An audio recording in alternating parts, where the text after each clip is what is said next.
Hey everybody, welcome. Thank you so much for being part of our webinar and live chat today for this very, very important subject. We're going to be talking about mental health in the restaurant industry, specifically for managers and owners. We know that a lot of mental health facilities are set up to deal with workers and employees. That's very, very important. But we know that there's a lot of owners and managers out there too that are really suffering and feeling the impacts of COVID-19 and might have a little bit of guilt feeling too. And so that's what this webinar is really geared towards is how to talk to your teams, how to talk to yourself, how to talk to your partner as you get through this. And I'm really excited today to have some excellent guests with us. My name is Anna Tausen. I'm the Chief Revenue and Innovation Officer for the Texas Restaurant Association. And quick shout out to someone on my team, Alexander White, who encouraged us to do this webinar. This is a very important subject. I'm really excited to have with us today Joel Rivas and Kristen McAdams, who are both with the HERD organization, and Joel's going to tell us a little bit more about that. But a couple of housekeeping things real quick. If you have any questions throughout, feel free to ask them. Use the Q&A window or use the chat window down below, and I will be sure to ask your questions as we go throughout and then at the end of the program as well. We are recording this, so you will be able to rewatch it later and share it with anyone you know in the industry. So let's get it going, Joel. Hi. Well, my name is Joel Rivas, and I founded Saint City Culinary Foundation in 2017. And in summer of 2018, we kicked off our flagship program, which is called HERD. And what HERD does is we do mental health and wellness support for people that work in the food and beverage industry. We just saw a big need there and wanted to address it. Our mission for the foundation in general is to make a lasting impact on the lives of men and women in the food and beverage industry, and do that through compassionate support and intentionally meeting their needs. And so the intentional part of what we do is we come up with very practical ways to address needs and to offer support and help. And so out of that was born HERD. We started in San Antonio, and from there we grew to Austin and then Houston, which now we've had to pull back quite a bit because of the being quarantined. Even this year we were going to be launching Dallas and New Orleans, but those have been pushed off kind of indefinitely until we kind of figure out what's happening, and that's okay. So what HERD does is we have is before quarantine, we have weekly support group meetings in our locations, and we offered, on the particular night, we come and have a time of peer support with the facilitator and talk through things that are happening in their lives that week and things that they're struggling with, successes that they're having, and giving people in the industry a platform to talk about mental health issues that they're dealing with, and do it in a safe environment surrounded by people that are doing the same thing they're doing on a week-to-week basis. Being in this service industry is a very, as many people know, is a very tribal thing. It's very, unlike any industry, it's people quickly become a family, and your closest friends and social circles are in the industry. And so we wanted to create an environment where we were taking care of people and giving them a platform, but also doing it in an environment they feel comfortable and safe in. So apart from that, we've also helped offer wellness programs. We want, our biggest thing that we preach is balance in people's lives. And so that balance looks different for everyone. And some people that's being completely sober. Some people it's just scaling back and implementing some best practices, mental health wise and wellness wise, into their lives. So we would do things like offer free yoga classes for people in the industry, free rock climbing, and those types of things to get people that work in the industry to start moving more. Another thing that we do is offer, especially for owner operators and managers, coming in and speaking to staff about best practices about mental health and about wellness and that could be, a short 10-minute in-service. It could be an hour, hour and a half long, and tailored for the restaurant or bar, and to talk about just the positive impact having that balance and wellness and taking care of those mental health issues can be. So since the quarantine, what we've had to do is move to all online, like most people have. And what that looks like is people reaching out to us through our website and signing up to speak to a facilitator via online chatting or phone.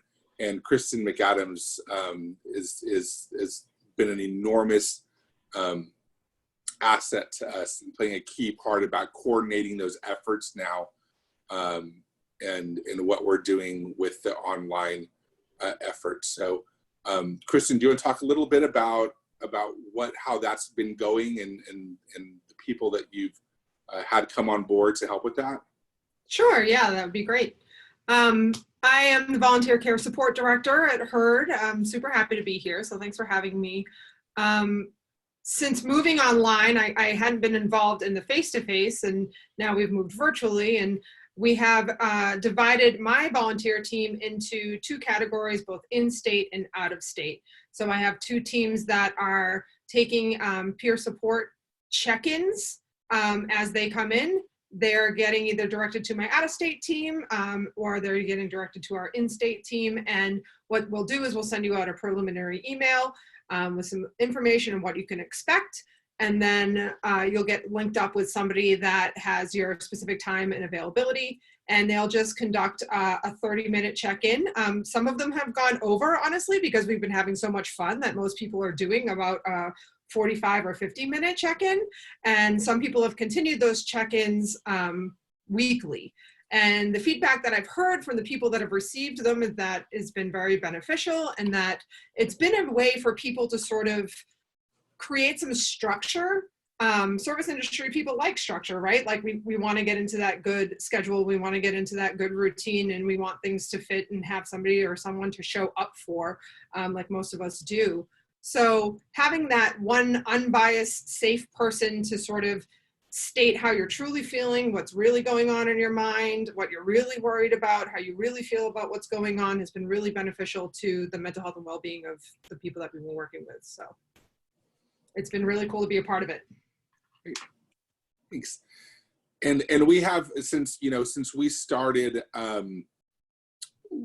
with the inception of HERD, last year we saw and were able to support about 180 people that came through the program.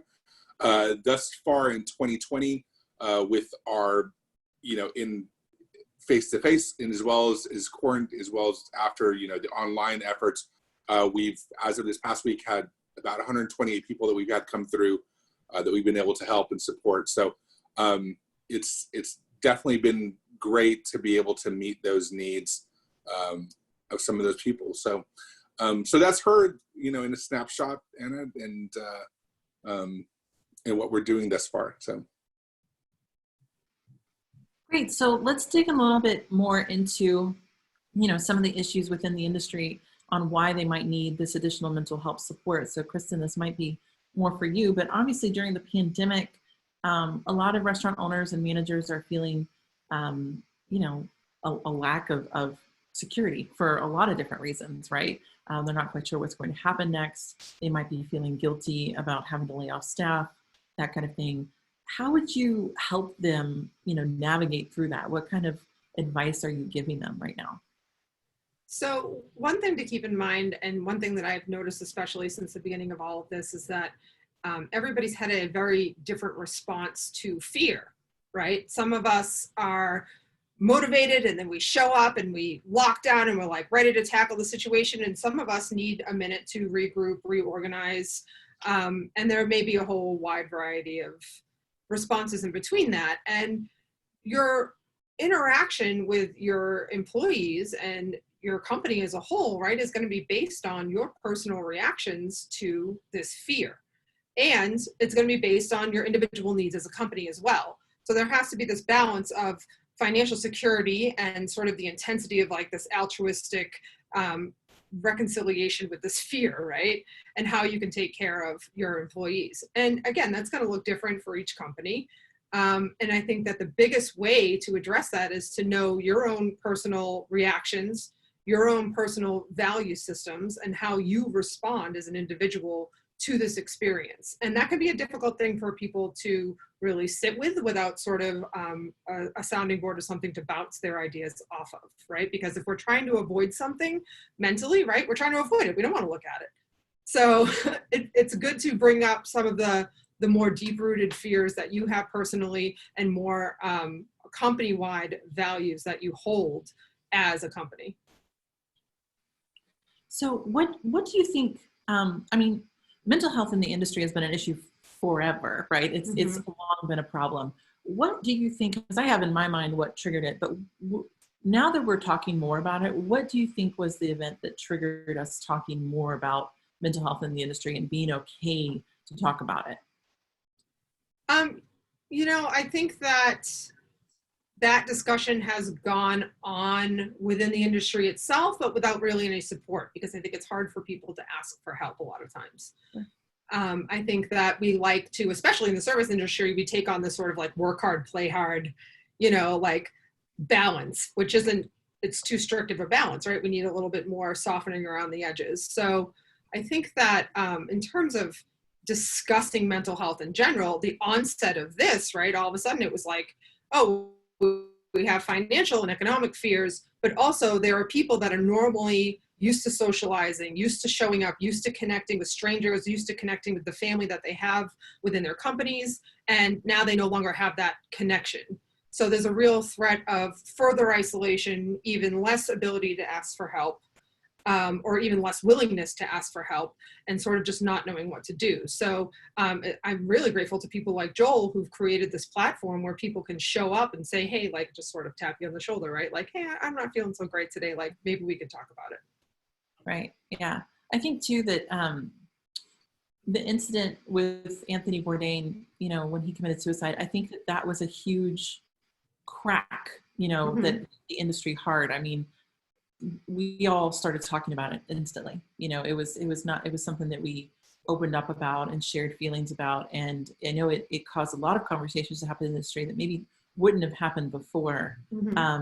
So you know, out of that terrible thing, a blessing, you know, for people to be able to talk openly about it.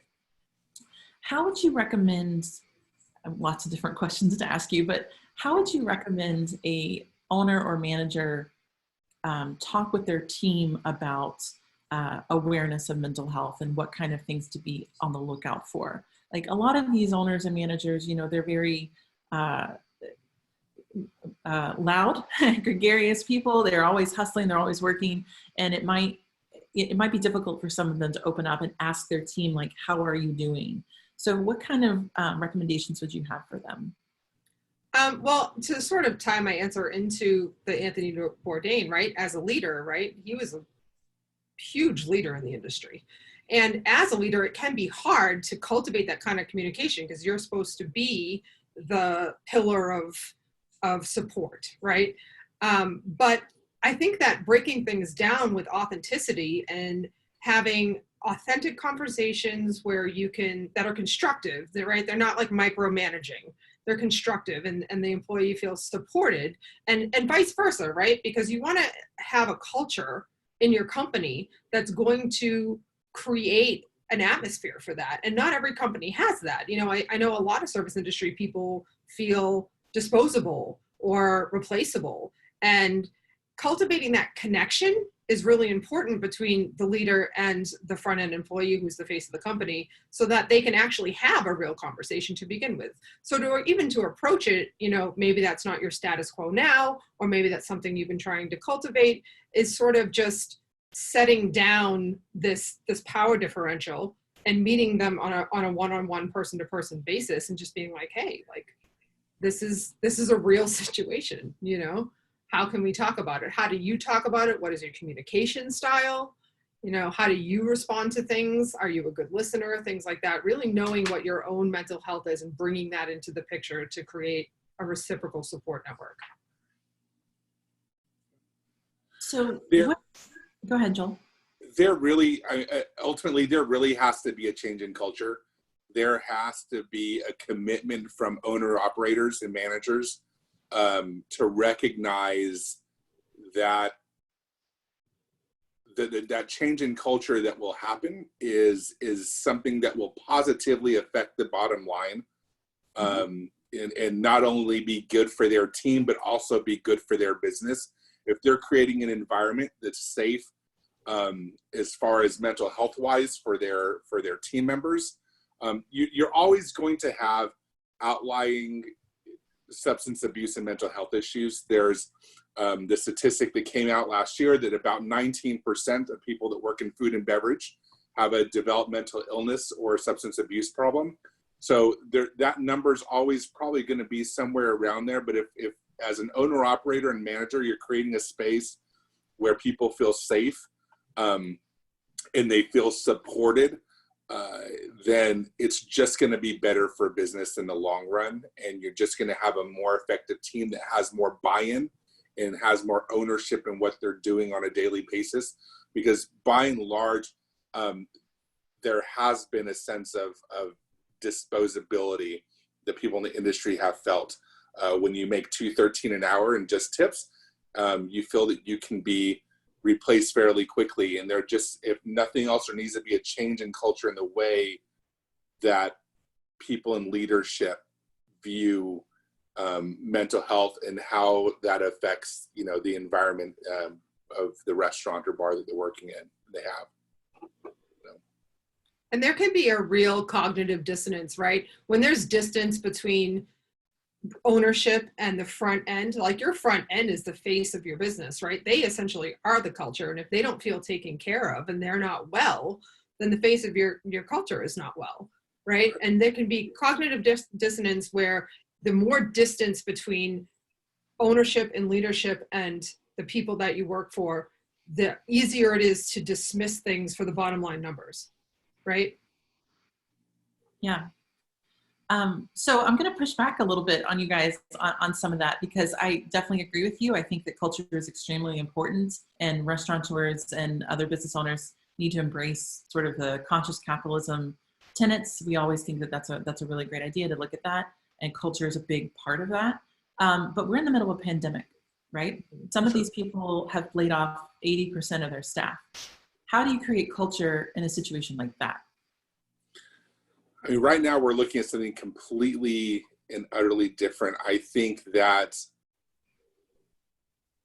right now we're really in a stage where owner operators need to take care of themselves as well. If as a leader, you're not taking care of yourself and you're creating that balance in your own life, then you're not going to be able to do that effectively and sustainably for your team once things get back rolling again.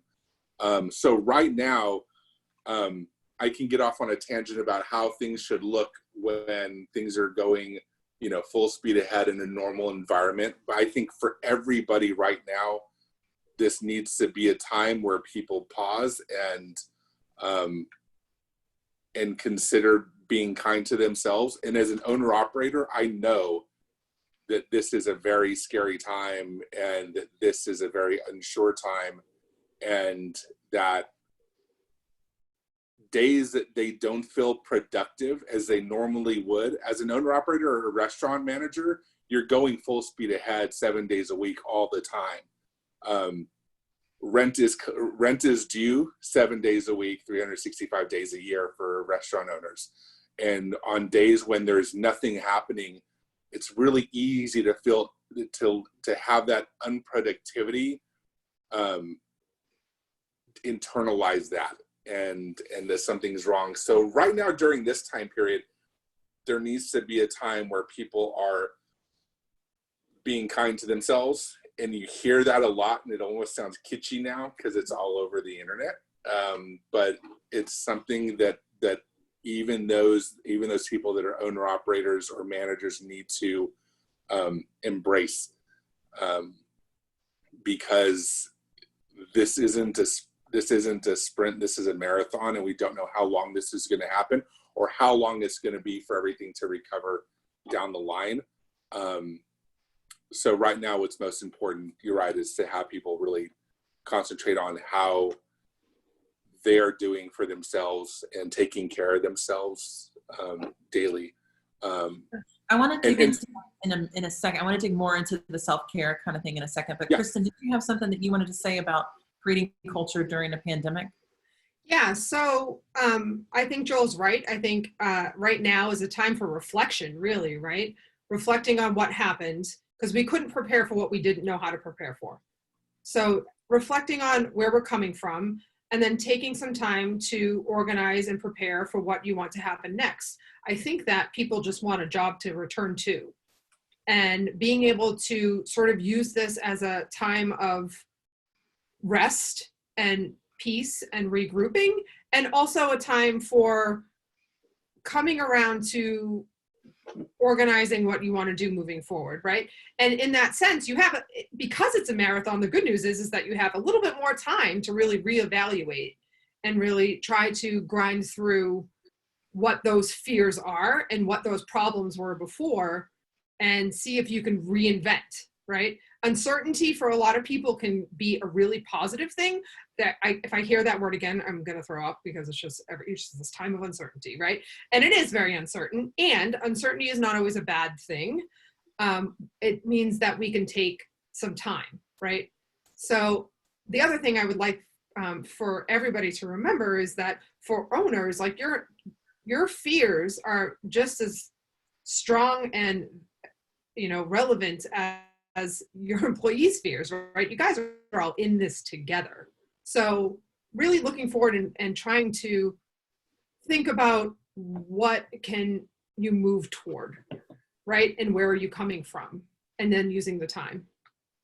I agree. So let's talk a little bit about signs of depression or anxiety and when to reach out for help. So obviously we're going through a lot right now, but what are some signs that you think that restaurant owners and managers should be aware of in themselves? And then at what point do you think they need to reach out to someone? I mean, I really think that reach out now, right? Like, I think that if you're already in a state where you need help, then it couldn't hurt to reach out. And if you're not in a state where you feel like you need help, to proactively invest in your own wellness, it'd be good to reach out just to check in with yourself. There are definitely signs where you could experience anxiety, experience depression. Maybe you're not willing to see those signs, right? We're all living in our own houses. Some of us don't have people around to help point out those signs. So I would say if you have the opportunity, right, and Joel through the Herd has provided that opportunity to just be able to do a check-in and say, this is what my experience has been, because everybody, they keep saying that this is a collective experience for everyone. And I wholeheartedly disagree. I think everybody came into this in different circumstances. And I think everybody's having a very different experience as individuals, right? Because we all have a different set of circumstances that we're coming into it with. So knowing that, and knowing that reaching out is always a good idea, and that you don't have to be mentally ill, you don't have to be depressed, you don't have to have anxiety to invest in some wellness. Joel, what about you? What are some signs of anxiety and depression? I think that first off, just being while in the house, being lethargic, not having the a lot of times when you start internalizing that unproductivity, not having the desire to get up, to do things, to do normal daily things like brush your teeth, take a shower. If you find yourself even not wanting to check your mail for a few days, or do things that you would normally do on a daily basis, when that starts becoming, you see that start becoming a norm in your daily life, those are some signs that there is some depression taking place. Anxiety, we're seeing this happen a lot with people internalizing fear and not taking a moment to ground themselves. That can happen in the house. That can happen in the grocery store. I know that me personally, I've experienced anxiety before just going into a grocery store in the past few weeks. And I find myself having to do some centering exercises in the middle of an HEB. And that's, heart rate going up, starting to sweat and starting to take more shallow breaths.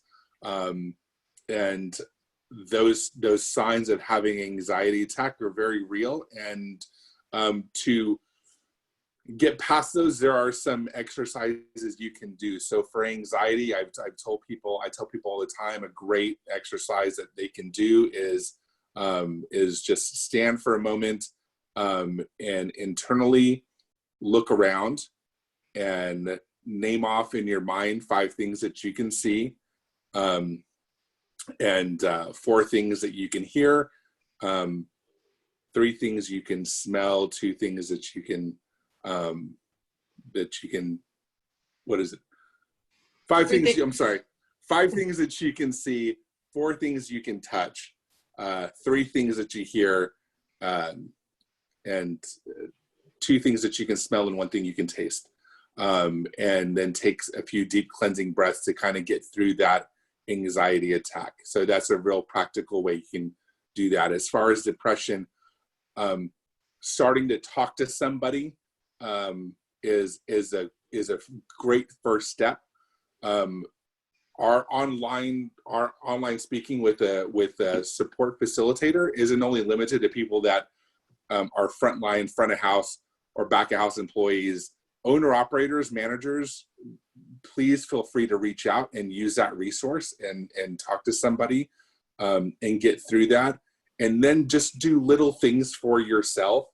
During the course of the day, when you wake up, make a couple small goals for yourself. Say to yourself, before the end of the day, if I don't do anything else, I will do A and B. And that can be something as simple as brushing your teeth, loading your dishwasher, walking outside and just taking 20 steps out your front door, taking a deep breath and walking back in, starting little and giving yourself some room when that depression starts to set in, to accomplish small, practical, doable acts is a effective way to at least start moving past that. But recognizing that those things are setting in is key as well. So one of the things that I do with my check-ins and in my practice is there's 5 S's, right? It's your social connection, your soma or your body, your physical space, your psyche or your schema, right? Your outlook, what your thought process is, and your spirit. Is it generally up or down? So that's another easy, like, sort of 5-point check-in, like, what does my space look like? Am I taking care of it? Where are my thoughts going? What are the primary thoughts that are coming up in my mind? One trick I like to do for anxiety is known to be sort of up. Depression is known to be sort of down. If you can stand up on your tippy toes and you sort of fall over, you might be a little up, right? And if you're feeling weighted, you might not want to get up, right? They're 2 extremes. And if you really tune into your body, you can really tell the difference in terms of, like, am I just sleeping in because it's quarantine and I can, and I'm feeling well rested and I'm happy, or do I just genuinely not want to get out of bed? And differentiating between those 2. What are some tips? Because a lot of our owners and managers had to lay off their staff, right? And so they took on more in order to keep their business running, so that hopefully there is a business for workers to return to when all of this is over. But a lot of them have taken on a lot and might be running the full business by themselves. What are some signs of burnout that they should be aware of too? Either one of you can take that.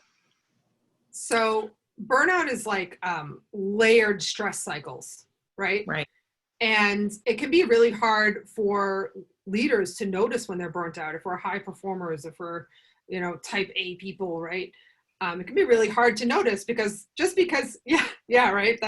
I study it because I live it. So when you're in that mode, just because you can do it doesn't mean you necessarily should do it or need to do it. And sort of we get this motion going on and sort of like relaxing and sort of taking a step back and going, okay, what do I really need to focus on? And the burnout is, you'll lose focus, right? You'll be tired more in the morning and up at night, right? And that's because of our hormone system, right? Our cortisol normally is supposed to go up in the morning and down at night. And with burnout, it goes down in the morning and up at night. So now we're up all night worrying. One of the things to keep that in check is to think, all right, well, what do I need to solve this problem in this second, right? Like, do I have time, and being realistic about what it is you need to do, and incorporating things that are also like joyful into your life, right? And not having everything be about work. That can be a really hard shift to make when you're showing up and you're grinding every day. And now all of a sudden you just have to wake up for yourself and do things for yourself, right? That can be a strange experience to have to walk through. So there's certain foods, adrenal supporting foods are really good. Anti-inflammatory foods are really good. If you're burnt out, you might notice a lot of inflammation. Getting sleep. I like, Joel's suggestion of like, what are the 2 things that I can do today? Or maybe if you're a type A, what are the 5 things that I really want to accomplish? And then being proud that you did 3 of them, right? And really getting clear about what it is that you need to be taking on. One exercise that I really love to do with my clients that I've been doing for years is called the worry list. And you write down every single thing you could possibly think of that you're worried about, whether it be coronavirus or it be the color of your nails, whatever it is, right? And you go through and you label them systematically. You label them controllable or uncontrollable, and then you label them important or unimportant. And you only focus on what is controllable and important to start. And then you can sort of work your way through that list. I love that idea. I love that idea of the worry list. I'm absolutely going to do that myself. It's fun. I imagine it's kind of surprising how many of those things we might find important or uncontrollable, or just really not important and also uncontrollable. So, yep. And that's really where mindfulness comes in. I know mindfulness has become this like super cliche word, and like as a high performer, I'm like, ew, mindfulness, what's that? I don't want to do that, right? But it's really just it's showing up and paying attention without judgment. That's the key, right? It's just noticing without judgment. That's all it is. And when we do that, we might notice that, oh my God, my left thigh is tight all the time because I hold tension like this, right? And then you relax it and you start to really notice where you're holding the tension from the burnout in your body. And then you can come into your body. Good, like Joel said, movement, right? Getting some sort of exercise routine together. Whether it's just stretching, light stretching in the morning, deep breathing, something simple where you can connect to your body. Yeah. So Joel, did you have anything to add on the burnout? Because I definitely have some other questions too. But. I think she addressed that perfectly. I couldn't have said it better. So. Yeah. So tell me a little bit more about adrenal producing foods. What should people be eating? Because I guarantee you we're not doing that. So yeah. So, and that can be hard too, right? Because I have anxiety going to the grocery store now too. And yeah, you shouldn't go to the grocery store, FYI, eat at restaurants. Stop going to the grocery store. Yeah. Takeout. We went through a huge takeout phase last week and it was very enjoyable. Thank you.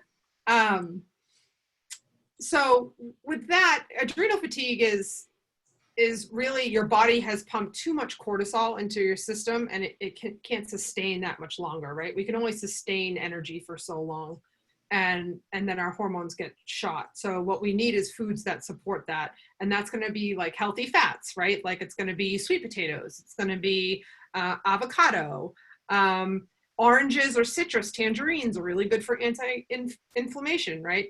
Inflammation is like a normal process for our body. It's when we get sick, we get inflamed so our body can rest and take care of itself. And when you're experiencing inflammation or things like that, it's your body like yelling at you to slow down and rest and take care of yourself. Yeah, I think, so you're saying that lunches of chips and queso, probably not the best. Understandably. Moderation. Everything in moderation is good, right? I can't tell you how many times with my colleagues just at TRA that we'll compare, like, what are we eating today? And like half of them have chips and queso as a meal, like every day. So, well, even with alcohol sales, right? Alcohol sales have gone up. And if you're going to be drinking because you have less responsibilities, maybe drink more water. Maybe do a workout before, like do something to offset it. Eat more greens, something like that. And if you notice that you're drinking too much, your body you'll hurt, you'll feel it, right? So just to be aware of those things and that there are ways to take care of your body and have fun.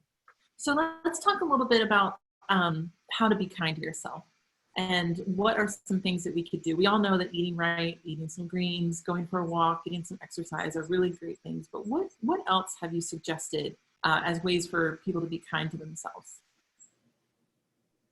So I always look at self-care as like, people think of self-care as being like treating yourself, like treat yourself. Like, no, self-care is usually the thing we don't want to do, right? It's unwinding at the end of the day. I think that a big thing through this is having sort of an opening to your day and a closing to your day. Or if you work from home, like I do, right? You have an opening to your workday and a closing to your workday. Obviously, like you said, eating well, movement, connection is a big one. Meditation is a great tool, always a great tool. And checking in with your thoughts, like where are your thoughts going? How much news are you taking in? Right? Things like that. Like, yeah. And I know I've had a lot of reports from service industry, people sort of beating themselves up. Like, am I doing the right thing? Like, am I being lazy? Just being hard on ourselves. And there's really no right or wrong way to do a pandemic, right? Like we don't, you can't do it wrong. Right? So just having that, tapping into that mental space. What am I saying to myself? Am I saying that I'm going to be broke? Am I saying that I'm scared all the time? Am I saying, like, how am I talking to myself? Right. What about you, Joel? What ideas you have for how to be kind to yourself? I'm a big advocate for people connecting their mind, body, and spirit, and addressing all of those needs, and doing it in a way that is again, that makes them feel good. I think Kristen's, exactly right as far as talking, the way you speak to yourself and the way you address yourself and what you allow yourself during this time. Like I said, a lot of people that are very productive and that run on full throttle all the time are finding themselves, not feeling productive, and in turn feeling that they're doing something wrong. This is a conversation I have, my girlfriend and I have, is during this time we've had to be kinder to ourselves and allow ourselves to for it to be okay not to be productive, and that you're not doing anything wrong. You're not, you're not failing, because there's no way to do this. There's no textbook on how to get through this and how to get through this pandemic. And so I think the first step is really just allowing yourself some room to not know how to do day-to-day stuff right now, and just giving yourself a break. And one of the other things I've noticed too, in you saying that, Joel, is that, because we're like, we don't know what to do, we're like reaching for resources, and now everybody's got resources, right? Like there got to be a point where it was like, you were just inundated with like, which virtual workout should I choose today? Or what should I be doing? And then that feels too much to me. I mean, that feels overwhelming to me, to even have to choose or to show up for something or to show up for a webinar, right? Like when we can listen to it later or whatever. And I think that it's really important to like remember something, like everybody has a place in their life that they can remember where they just felt good, right? For me, like my friend plays guitar. He's a musician down in South Florida. I haven't been able to see him play in years. He does a live show every Sunday, like he used to when I was, used to party back in my 20s. So I now on Sundays go and watch him play, and it feels really good to me. So yeah, think about like a place or a time or something that did make you really feel good, and see if you can't tap into that, whether it be laying in the sun or listening to your favorite music or picking a new workout program or resting. Like maybe you haven't slept in a while. Like a lot of people have been like, I need a nap. Like, okay, great. Take a nap if that's what you need. Yeah. I think, Joel, for you and I, we need to find someone who's in West Texas right now, and they could just do like a live broadcast. Us would be really nice. I would love to have some West Texas air right now. That would definitely make me feel better. I know exactly where I would go to. Like I have like spots. Yep. See, everybody has that place. That everybody knows that their happy place. And even if you think you don't know, you can think of some moment in time where you are really happy. Absolutely. Yes. Yeah. So one question for you guys, for owners and managers who have had to lay off or furlough some of their staff, would you recommend that they check in with those people? That might be kind of awkward, right, for them to call or text people they've had to lay off or furlough. But what would you recommend their steps being? I'm sure they're worried about them. I think it depends on that relationship that they have, and if I think it's a great idea. Especially if it's team members that have been there for a while and that they have that relationship with too. I think it's a great idea, and also if they approach it from the standpoint of you don't feel like you have calling in to check in, it's you having to solve all of their problems. And sometimes that's the fear, is I don't want to check in with them because I don't know how to solve their problems, and I'm sure they're hurting financially and I don't know exactly what to do. A lot of times just that call to check in is to say, hey, listen, I know things are really hard, but just know we're thinking about you and we appreciate you, and we're going to get through this, and anything that I can do for you, let me know. And so I think that goes a long way, because I know that feels, having been someone myself that has been in restaurant operations and that has worked in the corporate world and have had to do layoffs and let people go that you didn't want to let go, that takes a toll on you. And that takes a real emotional and physical toll on you. And I don't think it's a bad idea at all to check in, but also before checking in, it's know that you're not checking in to solve all their problems. So don't carry that fear going into that conversation.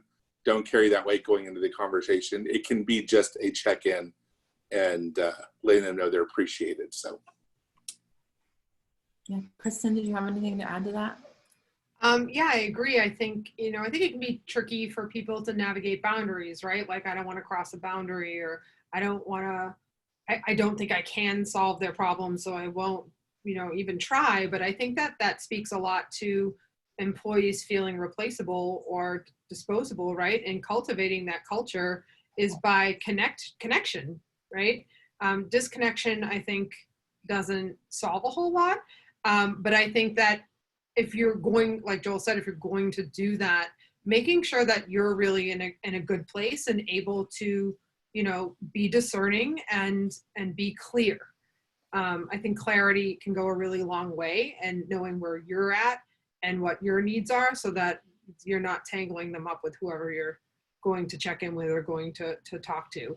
But yeah, I definitely think that connection is a good way to go.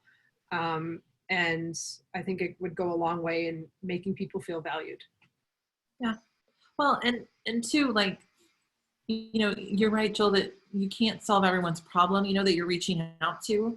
But I also think there's this, I'll just use my own example. We had to make some cuts at TRA, not too long ago. We're driven by membership. We're a membership organization, and our members are restaurants, and restaurants are hurting. So we had to make some pretty tough calls recently that were really, really hard, really hard. And yeah, we want to check in. We want to make sure they're doing okay, but we also don't want to feel as if we're crossing some sort of invisible barrier between employer and employee or former employee when you're really just trying to be a human to someone else, and that can be really tricky too. There are some very weird HR laws that exist, and you don't want to, put any sort of guilt on the company, by saying like, I'm sorry that this happened. Like, we are all sorry that this happened, but they were necessary. So what would you say to that? I mean, there's a lot of people that are like, I want to reach out, but I don't want to get my company in trouble. Like, Joel, you've worked in operations for restaurants. You understand this, like from an HR perspective. What do you think? Sure. I think that first, if you're a manager working for a large organization, I think making sure checking with your HR person or whoever's doing your operations to see if that is indeed okay to do. Because if you have that concern, I know for a lot of independent restaurant owners that have no HR department, I always encourage people to look up SHRM, the Society for Human Resource Management, online. There's some great articles on there about written by HR professionals about things like boundaries and those types of things, and what is legal and what's not.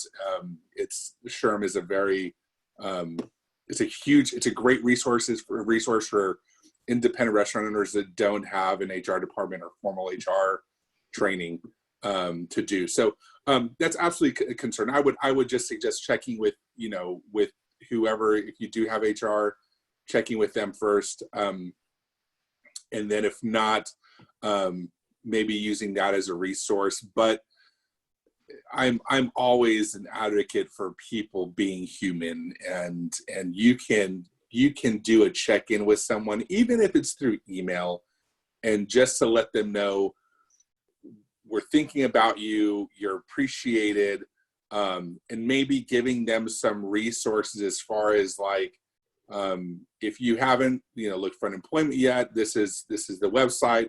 If you need to talk to someone, use our, send them to the HERD website. So giving their people some resources and keeping that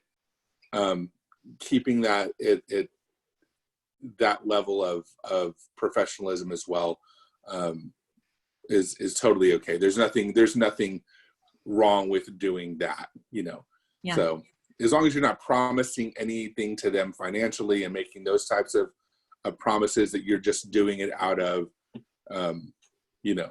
checking in on you type situation, that's perfectly fine. Yeah.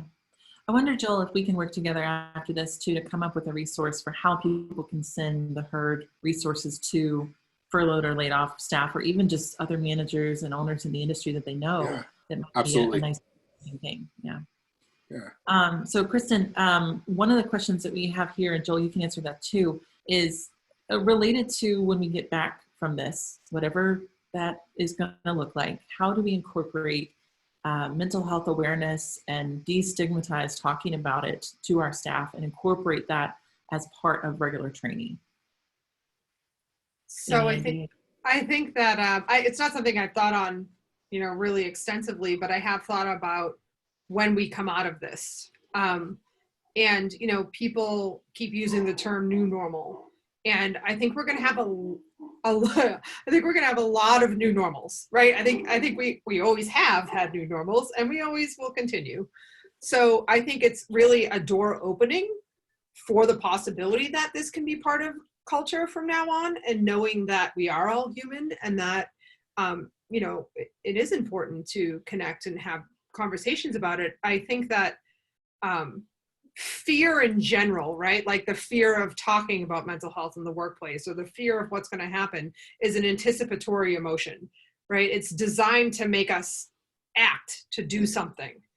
And I think that sort of wrestling with that first, and preparing for, as each individual leader comes into their new culture, figuring out what their value system is, wrestling with the things that they're scared of, and then being like, okay, well, what are my values for mental health? Like, do I see more substance abuse? Do I see more, or do I see anything? Have I even evaluated it?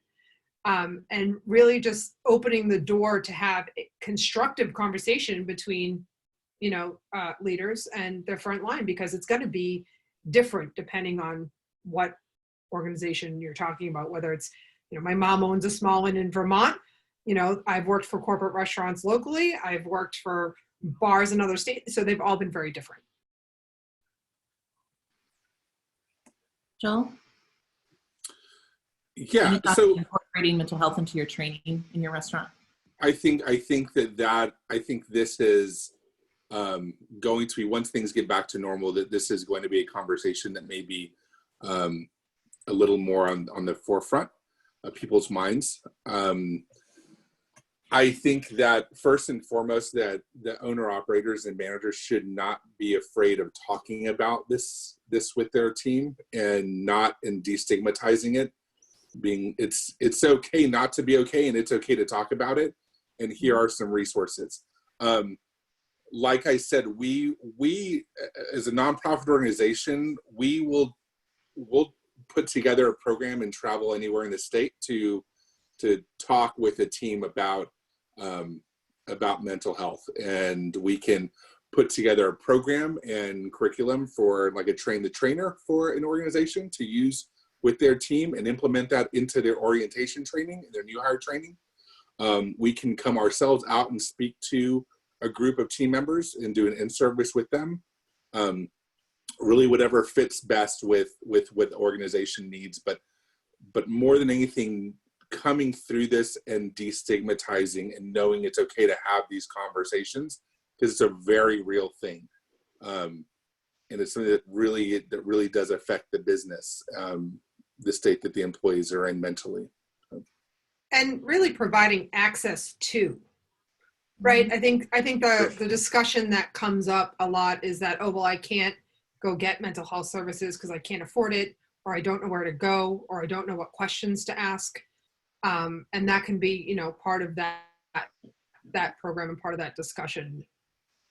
Yeah.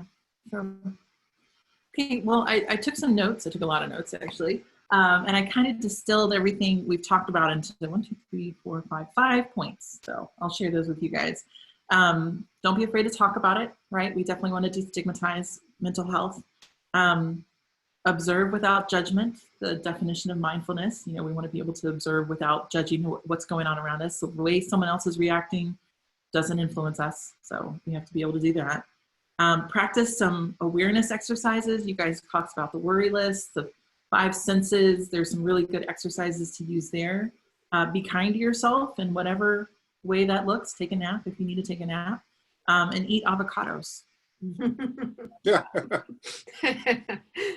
So any closing thoughts, y'all? Kristen, you want to start? No, I'm really grateful for this opportunity to be able to talk about these things. I think that it is a developing discussion, and I think that there is a lot of distance between people right now in general, and just being able to communicate this in a way that feels okay for everybody.